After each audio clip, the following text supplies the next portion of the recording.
গুরুবৃন্দের চরণে আমার কোটি কোটি দণ্ডবত প্রণিপাত। প্রাচীনকালে যে কোনো শুভকর্মের অনুষ্ঠান হতো, প্রথমে মঙ্গলাচরণ করত। এটাই ছিল শাস্ত্রীয় রীতি। যারা গ্রন্থ রচনা করতেন, গ্রন্থ রচনার প্রারম্ভেই থাকত মঙ্গলাচরণ। মঙ্গলাচরণে তিনটি বিষয় থাকে। একটি থাকে ইষ্ট দেবকে প্রণাম, আর একটিতে থাকে বিষয়বস্তু অর্থাৎ প্রতিপাদ্য বিষয়ের নির্দেশ, আর একটিতে থাকে জগতের প্রতি আশা। তাহলে মঙ্গলাচরণের তিনটে জিনিস থাকে। কি কি থাকে? নমস্কার, প্রতিপাদ্য বিষয় এবং জগতের প্রতি আশীর্বাদ। ব্যাসদেব শ্রীমদ্ ভাগবত রচনার পূর্বে তিনটি শ্লোকে একটিতে করেছেন ইষ্ট দেবতাকে প্রণাম সত্যং পরম ধীমহি বলে, পরেরটিতে করেছেন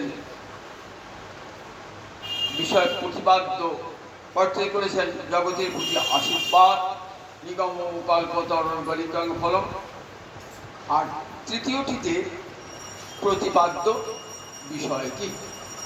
শ্রীমদ্ ভাগবতের প্রতিপাদ্য বিষয় কি?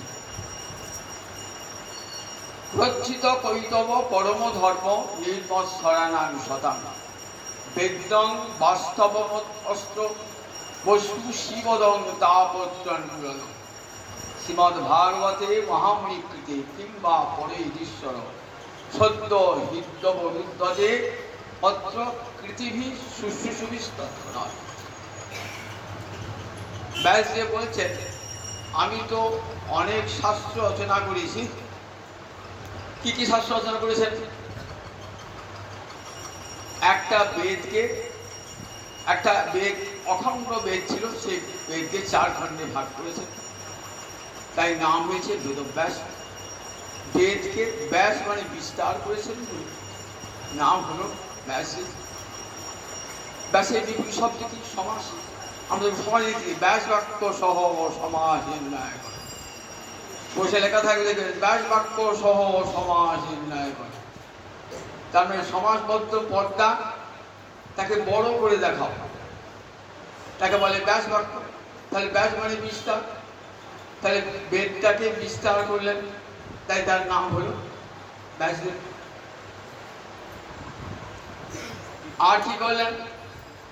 যে বেদ চতুর্বিধ বেদ, সবার পড়বার অধিকার নাই, আবার অধিকার থাকলেও এত দুরূহ, এত বিশাল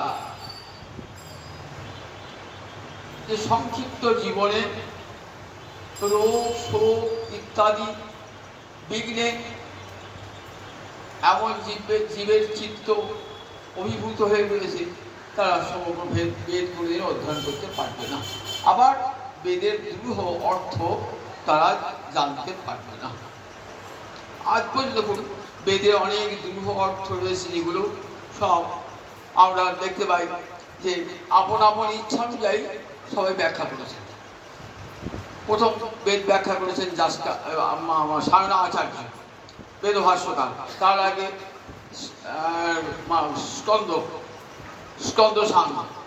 এমনি করে এখনো করে দেয় গোটা বেদ একমাত্র সায়নাচার্য এবং তার ব্যাখ্যা সব যোগমুখী আধ্যাত্মিক তত্ত্ব, তার মধ্যে কিছু খুঁজে পাওয়া যায় না। পরবর্তীকালে বেদ ব্যাখ্যা হয়েছে সংক্ষেপে সংক্ষেপে সংক্ষেপে সংক্ষেপে, গোটা বেদ দ্বারা হয় না। তাই সেই বেদ দুরূহ বেদ আমরা বুঝবো কেমন করি?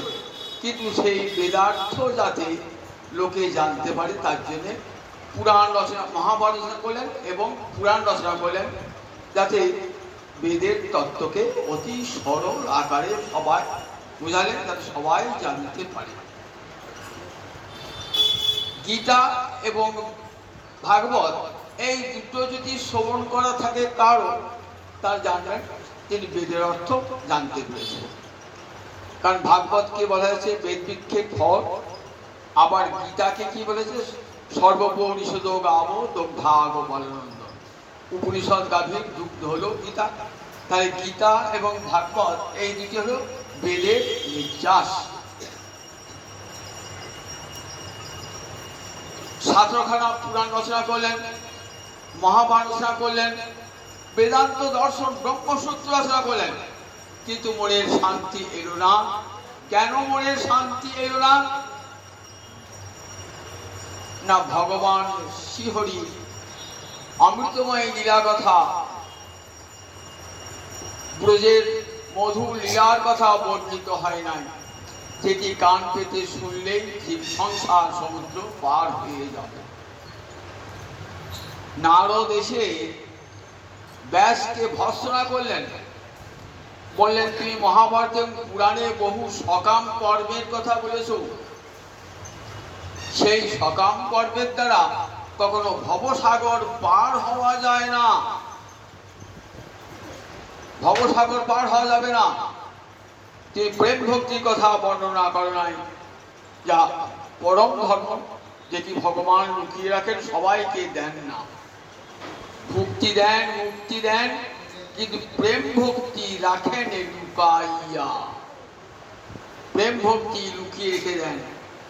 যে প্রেম ভক্তির দ্বারা ভগবানের সেবা পাওয়া যায়, সেই প্রেম ভক্তির কথা তুমি বলো নাই।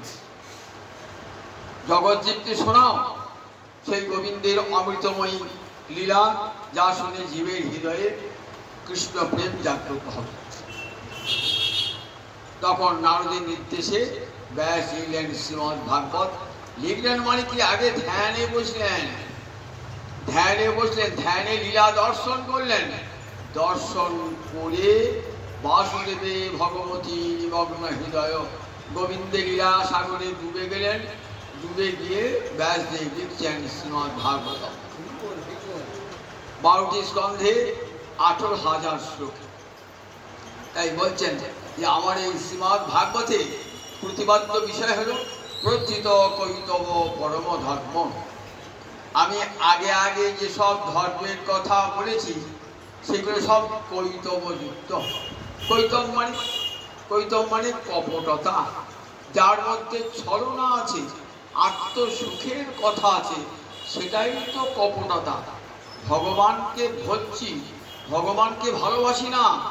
ভগবানকে ভজছি কেন? নিজের স্বার্থ আদায় করবার জন্য, কপটতা নয়। ভগবানকে ভক্তি কি জন্যে? ভুক্তি মুক্তি কামনা নিয়ে। তাহলে এই যে ধর্ম, এই ধর্ম কৈতবযুক্ত ধর্ম। তাই জগতে যত ধর্ম আছে দেখবেন সব কৈতবযুক্ত, হয় ভোগের বাসনা আর নয় মুক্তির বাসনা। সমস্ত ধর্মই ভোগের বাসনা নয় মুক্তির বাসনা। পাঁচালি শুনছেন, শুনছেন তোমার রোগ ভালো হবে, গৃহ শান্তি হবে, তোমার ধন সম্পদ হবে, তোমার পুত্র হবে, তোমার কন্যা হবে, এইসব শাস্ত্র শুনছেন। শোনেন আপনারা, এগুলো সব সকাম কর্মের কথা বলা আছে। এর দ্বারা কোনদিন কৃষ্ণ ভক্তি লাভ হয় নাকি? কোনদিন কৃষ্ণ ভক্তি লাভ হবে? কোনদিন কৃষ্ণ ভক্তি লাভ হবে না। তাই বলেন প্রচ্ছিত কৈতব পরম ধর্ম। আপনাদের শোনাচ্ছি কেমন কথা না, প্রচ্ছিত কৈতব বলেন ভক্তি মুক্তি বাঞ্ছা ছিল। কবিরাজ গোস্বামী এর অর্থ করলে কাম সুন্দর পয়ের সঙ্গে দেখুন। অজ্ঞান তোমে নাম কহিয়ে কৈতব, ধর্ম অর্থ কাম বাঞ্ছা আদি এই সব, তার মধ্যে মোক্ষ বাঞ্ছা কৈতব প্রধান, যাহা হইতে কৃষ্ণ ভক্তি হয় অন্তর্ধান। ধর্ম অর্থ কাম এই চারটে তো মোক্ষ, চারটে পুরুষার্থ। তো যেখানে ধর্ম অর্থ এবং কাম আছে সেগুলো সব কৈতবযুক্ত ধর্ম। মোক্ষ বাঞ্ছা কৈতব প্রধান। মুক্তিবাঞ্ছা যদি হৃদয়ে থাকে তাহলে সেটা আমার কৈতব প্রধান, অর্থাৎ নিজের সুখের জন্য। মুক্তি মানে নিজের সুখ, ভগবানের সুখ চাইছি না, নিজের সুখ চাইছি, আমাকে যাতে আর জননী জঠরে আসতে না হয়, সংসার জ্বালা ভোগ করতে না হয়। গোবিন্দ প্রীতির জন্য ধর্ম নয়, কিন্তু হরিতুষ্টি বড় ধর্ম, সব শাস্ত্রে বলেছে। ধর্ম প্রজ্জিত কৈতবত্র পরম নির্বৎসরাং শতাং। এই ধর্মটা কাদের জন্যে? বলে নির্বৎসর সাধুগণের জন্যে। নির্বৎসর মানে যাদের মনে মাৎসর্য পর্যন্ত নয়। মাৎসর্য হল একটা রিপু, কাম, ক্রোধ, লোভ, মোহ, মদ, মাৎসর্য। কটা রিপু? 6টা রিপু মানে শত্রু। এরা কি করে না, এরা জীবকে একবারে নরকে নামায়। গীতায় কি বলা আছে দেখবেন, যে কাম, ক্রোধ, লোভ এই ত্রিবিধ নরকের দ্বার। কাম এসো, ক্রোধ এসো, রজগ্ন সমুদ্ভব, কতবার গীতায় আছে। এগুলি কি করে? মানুষকে নরকে নামিয়ে নিয়ে যায়। কাম, ক্রোধ, লোভ। কাম মানে কামনা, স্ত্রী লাভের কামনা, পুত্র লাভের কামনা, ধন লাভের কামনা, প্রতিষ্ঠা লাভের কামনা, এই কামনা মানে কাম। কাম, ক্রোধ। ক্রোধ মানুষের পরম শত্রু। ক্রোধে মানুষের হিতাহিত জ্ঞান থাকে না, এমন কাজ করে বসতো তার জন্য সারা জীবন জেল খাটবে, ক্রোধে বসে বসতো। লোভ মানুষকে একবারে পাপের পথে নিয়ে চলে যায়। অর্থের লোভ, যশের লোভ মানুষকে একবারে পাপের পথে, নরকের পথে নিয়ে যায়। কামং ক্রোধং তথা লোভং ত্রিবিধং নরকস্য দ্বারম। নরকের দ্বার 3টে। মোহ, আমার বাড়ি, আমার ঘর, আমার স্ত্রী, আমার পুত্রের নাম মোহ। মদ, অহংকার, আমার প্রচুর ঐশ্বর্য আছে, আমার প্রচুর বিদ্যা আছে, আমার প্রচুর যশ খ্যাতি আছে, এর নাম মদ, অহংকার। আর মাৎসর্য, অপরের ঐশ্বর্য দেখলে বা অপরের যশ প্রতিষ্ঠা শুনলে আমার মনে ঈর্ষা হচ্ছে, হিংসা হচ্ছে, কি করে তাকে ছোট করা যায়, এর নাম মাৎসর্য। কিন্তু এই 6টা রিপু তো দমন করা সম্ভব না। আমরা ত্রিগুণময়ী মায়ার দেহ আমাদের, সেখানে তো এই 6টা রিপু সব সময় কাজ করবে। তবে থাকুক, ভক্তি শাস্ত্র বলেছে থাকুক। বললেন দেখো ওইগুলোকে কৃষ্ণ সেবায় লাগিয়ে দাও। প্রেম ভক্তি চন্দ্রিকায় নট ঠাকুর বলছেন, বলে দেখো যে সিঁড়ি দিয়ে উপরে ওঠা যায়, আবার সেই সিঁড়ি দিয়ে নিচে নামা যায়। আপনি যদি মনে করেন ওই কাম, ক্রোধ, লোভ, মোহ দিয়ে উপরে উঠবো, উপরে ওঠা যাবে। আবার যদি নিচে নামতে চান, নিচেও নামা, একই সিঁড়ি, উপরে ওঠায় আবার নিচে নামায়। ঠিক তেমনি কামটা বলে দেখো কাম তো থাকি যাবে না, তাকে কি করবে? কাম কৃষ্ণ কর্মার্পণে, ক্রোধে ভক্ত দেশি জনে, লোভ সাধু সঙ্গে হরি কথা, মোহ ইষ্ট লাভ বিনে, মদ কৃষ্ণ গুণগানে, নিযুক্ত করিব যথা তথা।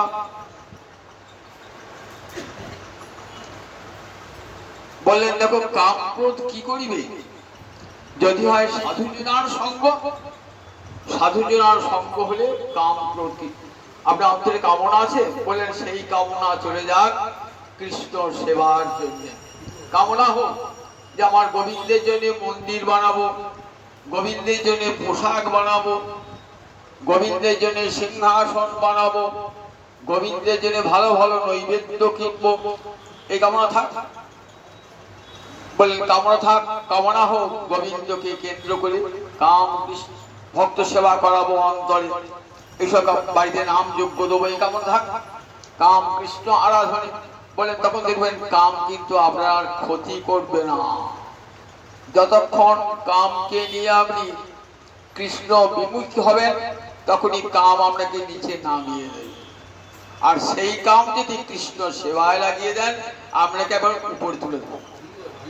কাম কৃষ্ণ করবার পরে ক্রোধে ভক্ত দেশি জনে বলে ক্রোধ আছে, বেশ ঠিক আছে, যারা ভক্ত বিদ্বেষী তাদের প্রতি ক্রোধ প্রকাশ করে। দক্ষ যজ্ঞের কথা তো একটু আগে শুনেছেন। দক্ষ যজ্ঞে শিবের নিমন্ত্রণ নাই, কারণ শিবকে অপমান করবার জন্যই যজ্ঞটা হয়েছে। কিন্তু দক্ষ তো সতীর পিতা, পিতার গৃহে যজ্ঞ হচ্ছে, আমি যাব না, এত বড় অনুষ্ঠান। শিব বলছে যেও না, ওটা তো যজ্ঞ নয়, আমাকে অপমান করবার জন্যই ওটা অনুষ্ঠানটা। তা তোমার সেখানে যাওয়া ঠিক হবে না, তোমাকে অপমান করবে। সবাই যাচ্ছে, কত দেবতা কত দেবীরা সব যাচ্ছেন আনন্দ করতে করতে, আমার বাবার বাড়িতে অনুষ্ঠান, আমি যাব না। মেয়েদের সহজে পিকনিকে যাওয়ার জন্য অন্তর চঞ্চল হয়ে ওঠে, তার স্বামীর বাধা কোনো বাধা মানতে চান না। শিব এত করে বোঝালেন, কিন্তু কিছুতেই দেবী বুঝলেন না। তখন দেবী ক্রোধ ভরে বেরিয়ে চলে গেলেন। মহাদেব নন্দীকে বলে, যাও, দেবী তো বাপের বাড়ি যাওয়ার জন্য পাগলিনী, যাও তুমি সঙ্গে সঙ্গে যাও। সঙ্গে সঙ্গে গেলেন নন্দী, গিয়ে কি দেখলেন, বাপের বাড়ি গিয়ে পৌঁছালেন। একমাত্র মাই একটু ভালো করে কথা বললো, বোনেরা ভালো করে কথা বললো না। দেখলেন যজ্ঞ ক্ষেত্রে যাই, সেখানে আমার স্বামীর যজ্ঞের ভাগ আছে দেখি। গিয়ে দেখলেন স্বামীর যজ্ঞের ভাগ নেই। উপরন্তু সতীকে দেখে দক্ষ নানা রকম কটু বাক্য বলতে লাগলেন। বললেন, দেখো, শিবহীন যজ্ঞ হয়? শিবহীন যজ্ঞ কোনদিন সার্থকতা লাভ করে না। পিতা, আপনি কার নিন্দা করছেন? ভগবানের নিন্দা করছেন। জানেন শিব, আপনি দক্ষ রাজা হয়েও শিবের মহিমা জানেন না, শিবের তত্ত্ব জানেন না। আপনি আমার স্বামী নিন্দা করছেন আমার সামনেতে। দেখুন, স্বামীর নিন্দা শুনবেন না, তাই ভাবলেন আমাকে শিব কত আদর করে ডাকে দাক্ষায়ণী বলে, দক্ষের কন্যা, তাই শিব আদর করে কি বলে সতীকে, এসো দাক্ষায়ণী। সতী সেই কথা রোজ শোনেন তো, আর শুনতে ভালো লাগলো না। বললেন, না, যে শিব আমাকে দাক্ষায়ণী দক্ষের কন্যা বলে রাখে, আমি এই দেহটাই আমি ত্যাগ করব, দেহটাই ত্যাগ করবো, ওই পিতার সঙ্গে আর কোনো সম্পর্কই রাখবো না। জগৎ দেখালেন, দেখুন, পতিব্রতা রমণী তার পিতা যদি স্বামী নিন্দা করে, তাহলে স্বামীর নিন্দা পর্যন্ত শ্রবণ করবেন না। বিবাহিতা রমণীর মহাগুরু হলেন স্বামী, পিতা নয়, মাতা নয়। ছেলেদের মহাগুরু হলেন পিতা মাতা, কিন্তু বিবাহিত মেয়ে মহাগুরু হলেন স্বামী। সেই স্বামী নিন্দা সহ্য করতে পারলেন না, ক্রোধ ভরে সেখানে বলছেন যে, দেখো পিতা, ভক্ত নিন্দা শুনলে পারে কি, বা কৃষ্ণ নিন্দা শুনলে কি করতে হয়? জিহ্বাটা ছেদন করিতে হয়। যে কৃষ্ণ নিন্দা করে, কৃষ্ণ ভক্তের নিন্দা করে, তার জিহ্বা কেটে ফেলা উচিত। যদি না পারেন, বলেন, তাহলে সে স্থানটা পরিত্যাগ করবে। নিজের ওই যেখানে শুনেছেন নিন্দা, সেই দেহটা পরিত্যাগ করবে। দেখুন, এই যে দেবীর ক্রোধটা কোথায় বললো, যে শিব নিন্দা করেছে তার প্রতি দেবীর ক্রোধটা হলো। এর ফলে দেখুন দক্ষের চৈতন্য হয়েছিল। পরে দক্ষ আবার যজ্ঞ করেছিলেন এবং সেই যজ্ঞে শিবকে যথাবিধ সম্মান দান করেছিলেন, তাতে দক্ষের কত উপকার হয়ে গেল। দেখুন, এই ক্রোধ প্রকাশে দক্ষের কত উপকার হয়ে গেল। তাই ক্রোধ ভক্ত দেশী জনে, যে ভক্ত বিদ্বেষী, তার প্রতি ক্রোধ প্রকাশ করো, তার সেটা মঙ্গলের কারণ হয়ে যাবে। ভাগবতে দেখেছেন তো, নলকুবেরা মণিগ্রীবকে অভিশাপ দিলেন ক্রোধ বসে, কে? দেবর্ষি নারদ। নরক হয়েছিল? নরক হয় নাই। বৃন্দাবনে মা যশোদার অঙ্গনে যমল অর্জুন বৃক্ষ হয়ে জন্মিয়েছিলেন। তাহলে কোন ভক্তের ক্রোধটাও কেমন দেখুন, ক্রোধ ভক্ত দেশি জনে, লোভ সাধু সঙ্গে হরি কথা। লোভ তো থাকবেই আমাদের, অর্থের লোভ আছে, যশের লোভ আছে, প্রতিষ্ঠার লোভ আছে, সবকিছু লোভ আছে। তার লোভকে জয় করা সম্ভব নাকি? বলে হ্যাঁ, ওই লোভটা কৃষ্ণ সেবায় লাগিয়ে দাও। লোভটা হরি কথা হচ্ছে এখানে যা লোভ হয়, বলেন দেখো, কৃষ্ণ ভক্তিরস ভাবিতামতি ক্রিয়তাং যদি কুত বিলম্বতে তত্র লৌল্যম মূল্যমেকলম কোটি জন্ম সুকৃতই ন লভ্যতে। কৃষ্ণ ভক্তিরসে ভাবনা দেওয়া মন, সেটি বড় দুর্লভ, পাওয়া যায় না পৃথিবীতে। বলেন পাওয়া যাবে, তার জন্য মূল্য দিতে হবে। কি মূল্য? লৌল্যম, লালসা। হরিকথা হচ্ছে তমালতলা মন্দিরে, আমি শুনবো, সব বাধা বিপত্তিকে তুচ্ছ করে হরিকথা শুনবার লোক আর সামলাতে পারেন নাই, ছুটে চলেছে হরিকথা শুনবার জন্য। বলেন এই লোকটা থাকুক, কৃষ্ণের প্রসাদ গ্রহণ করব, কৃষ্ণ ভক্তের সঙ্গলাভ করব, তীর্থে ভ্রমণ করব, এই সব লোকগুলো যেন থাকে। লোভ সাধুর সঙ্গে হরিকথা, কাম ক্রোধ সাধকের কিবাসে করিতে পারে, যদি হয় সাধুজনার সঙ্গ। সাধুজনের কাছে যাও, দেখবে হরিকথা এত রুচি হবে না, মানে বারবার শুনি হরিকথায় লোক জন্মাবে। কাম ক্রোধ মোহ, বলেন মোহটা কি হবে? বলেন আদিল বলতেন আমার পুত্র, আমার বাড়ি, আমার ঘর। আর সেটা বলুন আমার বাড়ি নয়, গোবিন্দের বাড়ি, আমার ছেলে নয়, গোবিন্দের ছেলে। এ বলুন সব যা কিছু সব আমার বাড়ি। একটা রাজার বাড়ি, রাজার বাড়িতে এক বন্ধু বেড়াতে দিয়েছে, রাজা পরম হরিভক্ত, দেখাচ্ছেন রাজবাড়ি, দেখছেন বিশাল সরোবর। বলেন সরোবরটি কার? বলেন এই সরোবরটি গোবিন্দের। রাজা তারপর ধরে রাজসভায়, এই রাজসভাটি কার? বললেন গোবিন্দের। নিজে অট্টালিকা দেখালেন, অট্টালিকাটি কার? বললেন গোবিন্দের। দেখলেন বিশাল স্বর্ণ মন্দির, মন্দিরটা কার? বললেন মন্দিরটা গোবিন্দের। মন্দিরের ভিতরে বিগ্রহ, বলে বিগ্রহ দুটি কার? ওই দুটি আমার, ওই দুটি আমার। এটি ভাবুন যে গোবিন্দ আমার, আমার বাড়ি নয়, আমার ঘর।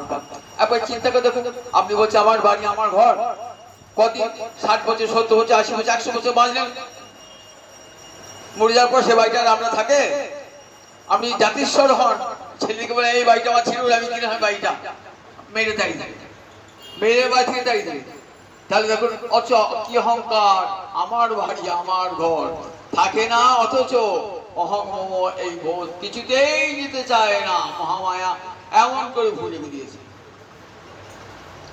মদ অহংকার, সেই অহংকার মানুষ বলে অহংকার ভালো। কখন অহংকার? আমি কৃষ্ণ ভক্ত, আমি কৃষ্ণ দাস, এই অভিমান অন্তরে রাখুন।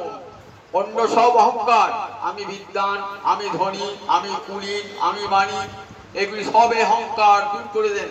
যতক্ষণ অন্তরে অহংকার, ততক্ষণ কৃষ্ণ ভক্তি লাভ হয় না। একটাকে শুনলেন তো, রাজা রঘুগণ কত অহংকার, পালকিতে করে গুরুবাড়ি যাচ্ছেন। রাজর্ষি ভরতকে তার তত্ত্বকথা শুনে নেমে প্রণাম জানিয়ে বলছেন যে বলছেন যে আপনি কে? এটা বলছে আমার পরিচয়টা পরে দেবো, আপনি কে বলুন। যা বলেন আমি রাজা। কোথায় চলেছেন? গুরুবাড়ি। ও গুরুবাড়ি, অহংকার নিয়ে, এত অহংকার নিয়ে পালকিতে চড়ে গুরুবাড়ি যাচ্ছেন। গুরুবাড়ি যাবার এটা রীতি নয়। কি করে যেতে হয়? ধুলায় গড়াগড়ি দিতে দিতে যেতে হয় গুরুবাড়ি, গুরু কৃপা লাভের জন্য, নইলে কৃষ্ণ ভক্তি লাভ হয় না। দেখুন রাজ অহংকার এক মুহূর্তে চূর্ণ হয়ে গেল, রাজার অহংকার। আর মাৎসর্য, বলেন এই মাৎসর্যটা একবারই থাকবে। মাৎসর্য বললেন নির্মৎসরানাং শতাং, যারা নির্মৎসর তাদেরই ধর্ম হলো এই ভাগবত ধর্ম। ধর্ম প্রচিত কৈতবন্ত্র প্রথালে ভাগবত ধর্ম কেমন দেখুন, যেখানে সবই পুংসাং পর ধর্ম যত ভক্তি রথক সাজে। জীবের পরম ধর্ম কোনটা? যা হতে গোবিন্দের ভক্তি জন্মায়। আপনি বহু দান করলেন, কিন্তু দানের ফলে কৃষ্ণে মতি হলো না, দানটাই আপনার ব্যর্থ হয়ে গেল। আপনি বিরাট যজ্ঞ করলেন, কত ঘি পোড়ালেন, 3 টিন ঘি পোড়ালেন, কিন্তু কৃষ্ণে মতি হলো না, বলেন আপনার ওই যজ্ঞটাই বৃথা হলো। যাগ যজ্ঞ ধর্ম কর্ম যাই করুন, যদি কৃষ্ণের রুচি না হয় তাহলে সব সর্বম এব নিষ্ফলম। কোথায় বলছেন দেখুন, নৈমিষারণ্যে 60,000 ঋষির সভায় সুত গোস্বাইপাদ বলছেন, ঋষিরা তো যজ্ঞ করছেন, তো উদ্দেশ্য করে বলছেন দেখো, বিশ্বক্ষের কথা শুন নোৎপাদের যদি সময় বুঝে কি বলা, গোবিন্দের কথায় যদি রুচি না জন্মায় তাহলে যজ্ঞ করে কি লাভ হবে? যাগ যজ্ঞ করে কোনো ফল হবে না। তাই সবাই পুংসা যত ভক্তি যা হতে গোবিন্দ একটি নাম অধঃসজ। কেন অধঃসজ নাম? অক্ষজ জ্ঞানের উপরে তিনি। অক্ষজ জ্ঞান মানে ইন্দ্রিয়জাত জ্ঞান। আমরা যেমন চক্ষু একটা ইন্দ্রিয়, তো রূপ দেখি, কিন্তু এই চোখ দিয়ে গোবিন্দের রূপ দর্শন হয় না। না তত্র চক্ষু গচ্ছতি ন মন ন বাক, সেখানে বাক্য যায় না, সেখানে মনও যায় না, কোন ইন্দ্রিয় সেখানে যেতে পারে না ভগবানের কাছে। তাই ভগবান অধঃসজ। সেই ভগবান সবাই যত গোবিন্দে ভক্তি জন্মাবে যেটা, সেটাই হবে পরম ধর্ম। সেই পরম ধর্ম কেমন হবে? অহৈতুকী এবং অপ্রতিহতা, কোনো হেতু থাকবে না ধর্মে। যদি ভগবানকে ভালোবাসায় যদি কোনো হেতু থাকে তাহলে সেটা মাটি হয়ে যায়, কারণ থাকলেই মাটি হয়ে যায়। গোবিন্দ তোমাকে ভালোবাসি কেন? কিছু পাবার জন্য নয়, তুমি ভালোবাসার ধন তাই তোমাকে ভালোবাসি। তোমার কাছে কিছুই চাই না, ধর্ম অর্থ কাম কিছুই চাই না। পৃথু রাজার কথা শুনেছেন তো একটু আগে, অঙ্গরাজার ছেলে পৃথু রাজা, অঙ্গরাজার ছেলে বেনের ছেলে পৃথু, অঙ্গরাজার ছেলে বেনের ছেলে পৃথু। বেন খুব দুরাচারী ছিল, ভয়ঙ্কর দুরাচারী। ঋষিরা হুঙ্কার দিয়ে বেনকে হত্যা করেছিল, হুঙ্কারই মারা গেছিল। তখন তার দক্ষিণ হস্ত মন্থন করতে করতে পৃথু রাজার আবির্ভাব, আর বাম অঙ্গ মন্থন করতে করতে লক্ষ্মীর আবির্ভাব। সেই পৃথু রাজা ভগবানের অবতার, আবার ভক্ত। তার যজ্ঞশালায় ভগবান শিব এসেছেন। কি চাও পৃথু রাজা? বলেন, কি চাইবো প্রভু? আপনি ভেবেছেন মুক্তি চাইবো, আবার রাজ্য চাইবো? না প্রভু, রাজ্যও চাই না, মুক্তিও চাই না, আমি ব্রহ্মাণ্ডের অধীশ্বর হতে চাই না। তাহলে কি চাও তুমি? দুটো কান দিয়েছেন তো, দুটো কানে তোমার কথা শুনে আমার তৃপ্তি হয় না, তাই তোমার কাছে একটা বর চাইবো, বিধস্ত কর্ণাযুতম এসমে বড়। আমার হাজার হাজার কান দাও যেন তোমার কথা নিরন্তর শুনতে পায়। দেখেছেন, পাকা বৈষ্ণব চাইলেন না, বলে না না, হাজার হাজার কর্ণ দাও, যে কর্ণ দিয়ে তোমার কথা শ্রবণ। কিছুই দিলেন। প্রহ্লাদ কি নেবে হলো? বলে কিছুই চাই না, যদি বর দাও বলছে, এই বর দাও, যা প্রীতি অবিবেকী নাম বিষয়েষু অনপায়নি তাম শরত সামে হৃদয়াত না প্রসর্প। অবিবেকী ব্যক্তি অর্থাৎ বিষয়ী ব্যক্তি যেমন দিনরাত বিষয়ের চিন্তা, আমার যেন সেই রকম তোমার শ্রীচরণ কমলের চিন্তা হয় দিবারাত। কেছেন মহারাজ অম্বরীশ কি চাইলেন? কামঞ্চ দাসে, আমি টাকা পয়সা ধন দৌলত চাই না, রাজা হতেও চাই না, আমাকে জন্মে জন্মে যেন তোমার চরণে দাসের দাস করে রেখে দিও প্রভু। এই কি এরকম ভাগবত দেখিয়েছেন কত রাজর্ষি ভরত থেকে আরম্ভ করে সমস্ত ভক্তদের জীবনে লিখেছেন, যারা কিছুই চায় না, ধন জন যৌবন কোনো কিছুই প্রার্থনা করেন নাই, ভগবানের কাছে এসেছেন অমলা ভক্তি, নির্মলা ভক্তি, যে ভক্তি দিয়ে তোমার যেন সেবা করতে পারি, প্রাণ ভরে তোমার সেবা করতে পারি, প্রাণ ভরে তোমার সেবা করতে পারি। প্রিয়তে অমলা ভক্তা হরিরণ্য বিড়ম্বনম। প্রহ্লাদ বলছেন পশুপালগণকে, জানো গোবিন্দ কিসে তুষ্ট হয়? টাকা ধন দৌলত কোনো কিছুতে নয়, কি তুষ্ট? অমলায়া ভক্তা, একটু ভালোবাসুন গোবিন্দকে, ভালোবাসতে শিখুন, প্রাণ ভরে ভালোবাসুন গোবিন্দকে। তিনি উপচারের বশীভূত নন। মহারাজ দুর্যোধন উপচার দিয়ে তাকে বশীভূত করতে চেয়েছিল, পেরেছিল? বিদুরের খুদ খেয়ে তার তৃপ্তি হয়েছিল, সবরী চণ্ডালিনীর ফল খেয়ে তার জীবনে আনন্দ এসেছিল। দেখেছেন তো? তাহলে এগুলি সব কত দৃষ্টান্ত। ভগবান উপচারে বশীভূত নন, কোন উপচারের দ্বারা ভগবানকে বশীভূত করা যায় না। তাই ভগবান একমাত্র ভক্তি ভূকা ভগবান। পত্রং পুষ্পং ফলমিত এয়মে জমে ভক্তা প্রযচ্ছতি তদহং ভক্তু বিহিতম অস্নামি পূজতাৎপরম। পাতা ফুল ফল যে আমাকে ভক্তি ভরে দেয়, ভক্তি মানে ভালোবেসে দেয়। গোবিন্দ তুমি খাও, চোখের জল ফেলতে ফেলতে গোবিন্দকে দেয়, গোবিন্দ বলছেন আমি সেটা ভোজন করি। আমাকে যখন ভালোবেসে দেয়, সুদামা এক মিষ্টি চিড়ে সে নিয়ে গিয়েছে, তাতে আমার কত লোভ।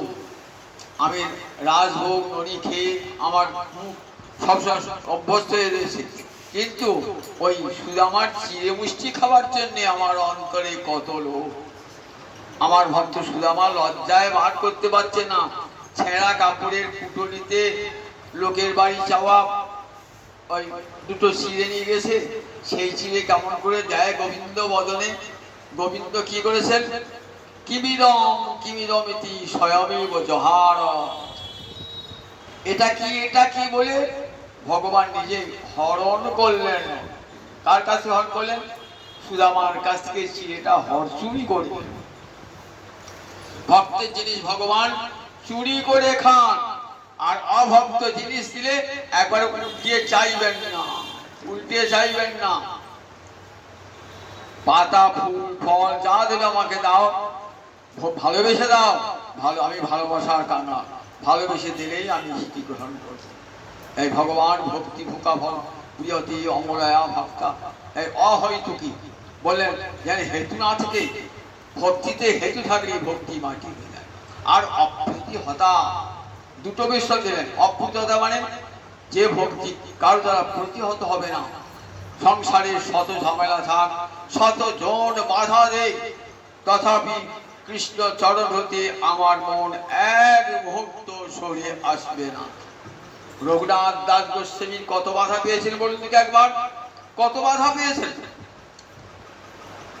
মা বলছেন ছেলেকে বেঁধে রেখে দাও, ঘর থেকে পালিয়ে যাচ্ছে, বলে চৈতন্যের পাগলকে কে বাঁধিতে পারে? চৈতন্যের পাগলকে বাঁধা যায়? শত চেষ্টা করো বাবা মা ঘরে ধরে রাখতে পারেন নাই, ছুটেছেন গৌর চরণে আত্মসমর্পণ করবার জন্য। গ্রুপ সনাতন কেউ আটকে রাখতে পেরেছিল? তাদের ঘরে স্ত্রী ছিল, অর্থ ছিল, পুত্র ছিল, আটকে রাখতে পেরেছিল? পারে না। অপ্রতিহতা প্রবল বেগে ছুটে চলেছেন, পালকি করে নেয়, পায়ে হেঁটে ছুটেছেন। অপ্রতিহতা বলেন কোন কেমন?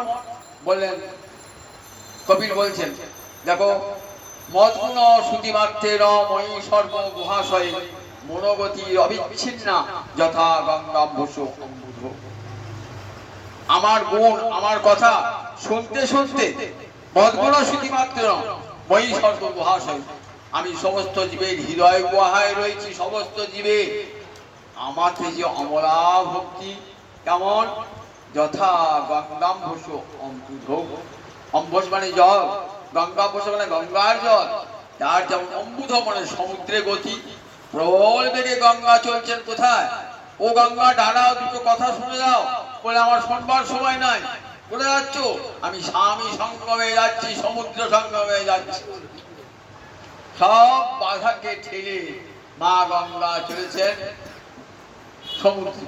ঠিক তেমনি ভক্তের হৃদয় সব বাধাকে তুচ্ছ করে গোবিন্দ চরণ। গোপীরা অপেক্ষা করে আছেন তখন বাঁশিটি বাজবে, সব বাধা উপেক্ষা করে যাব গোবিন্দের কাছে।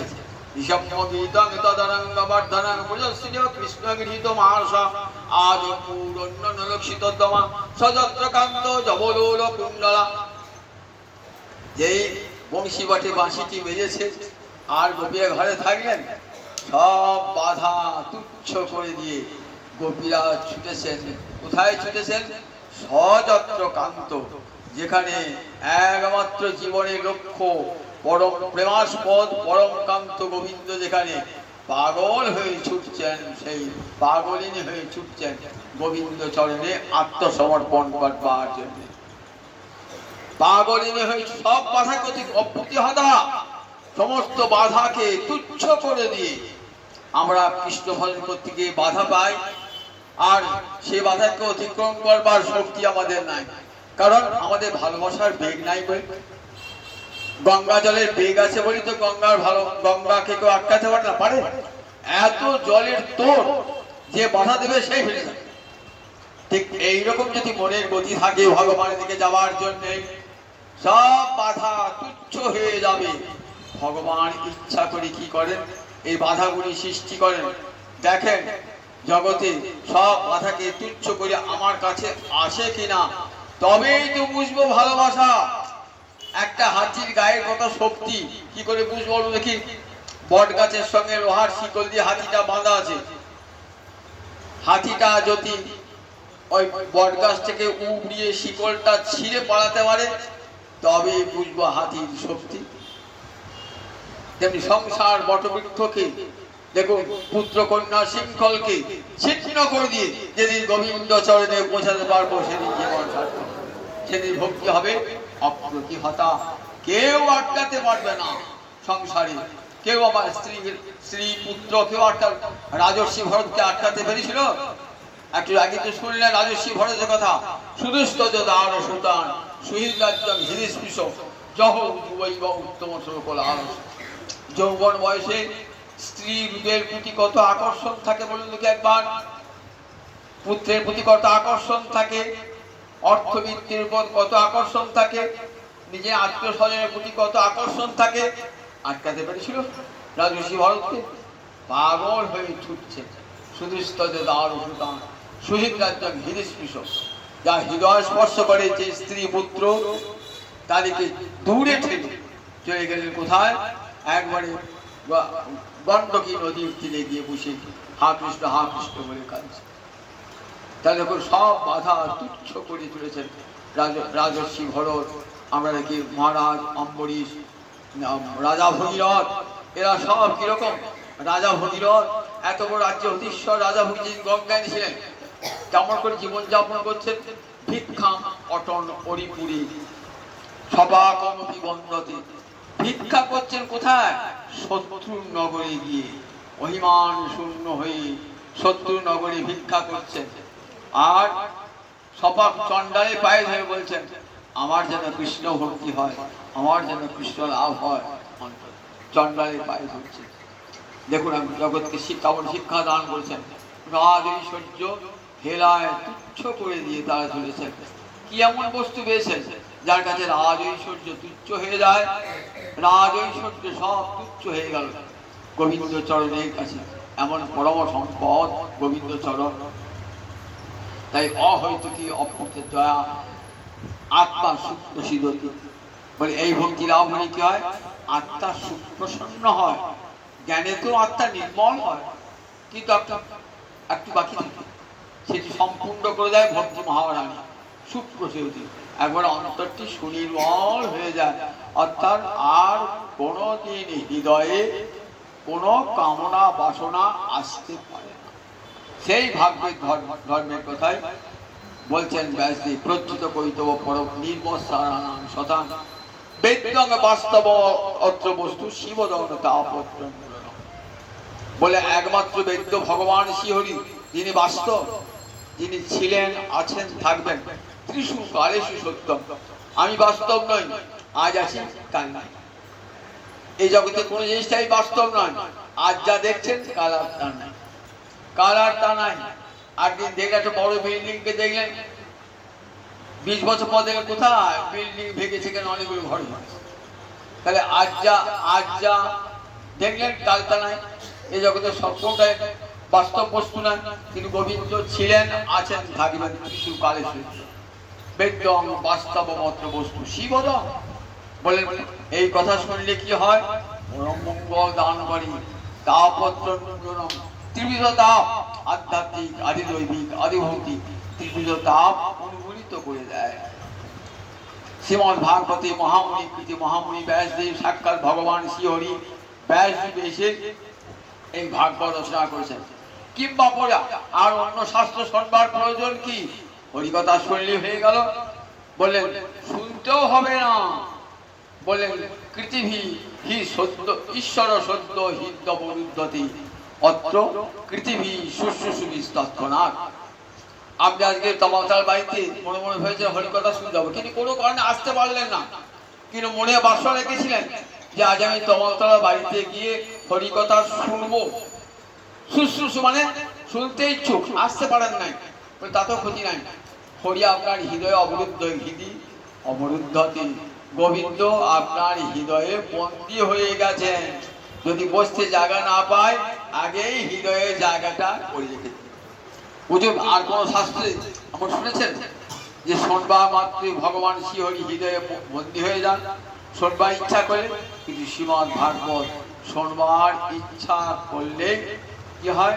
ভগবান শ্রীহরি হৃদয়ে বন্দী হয়ে যান। যে ভগবানকে জ্ঞানী পায় না জ্ঞান সাধনে, যোগী পায় না যোগ সাধনে, সেই ভগবান নিজে থেকে এসে হৃদয়ে মাঝে বসে পড়েন ভগবান শ্রীহরি।